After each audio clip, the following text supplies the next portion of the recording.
Hi friend, good evening, welcome everyone. তো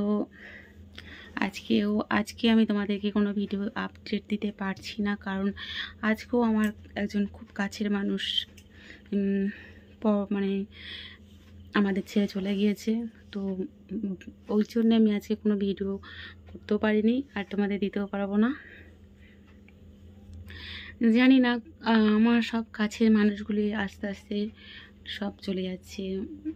3 বছর ছোটোবেলায় তো বাবা মারা গেছে, 3 বছর আগে মামা মারা গেল, কয়েকদিন আগে জেঠিমা মারা গেল, 3-4 দিন আগে। তো আজকে আমার মেসোমশাইও মারা গেল। মানে মেসোমশাইও বাবার মতনই ছিল আমার।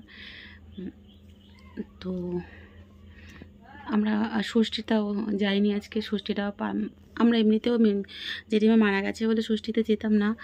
তাও আজকে এমনিতে হয়তো যেতাম না, কিন্তু বাড়িতে হয়তো আয়োজন ফায়োজন করতাম, কিন্তু সেটাও আমরা করিনি একদম। মানে রান্নাই করিনি আমি আজকে, বাইরে থেকে খাবার কিনে নিয়ে খাওয়া হয়েছে। মানে আমার শরীর খুব অসুস্থ লাগছে। মানে গিয়েছিলাম, যেতে যেতে অর্ধেক রাস্তা থেকে বমি টমি হচ্ছে, ফিরে এসেছি। মানে পুরানো হয়ে গেছে, আমি আর দেখতে পারিনি সকালে। তো সেটাই তোমাদেরকে একটু দিলাম, যে তোমরা ভাববে যে আজকে ভিডিওটা কেন মানে দিল না। তো সেই জন্য তোমাদেরকে একটু আপডেট দিয়ে দিলাম। আশা করছি আমি কালকের থেকে বা একদিন পর থেকে আবার যেমন ভিডিও দিই তেমন দিয়ে দেবো। তো সবাই প্রার্থনা করো, আমার মেসোর আত্মার শান্তি কামনা করি।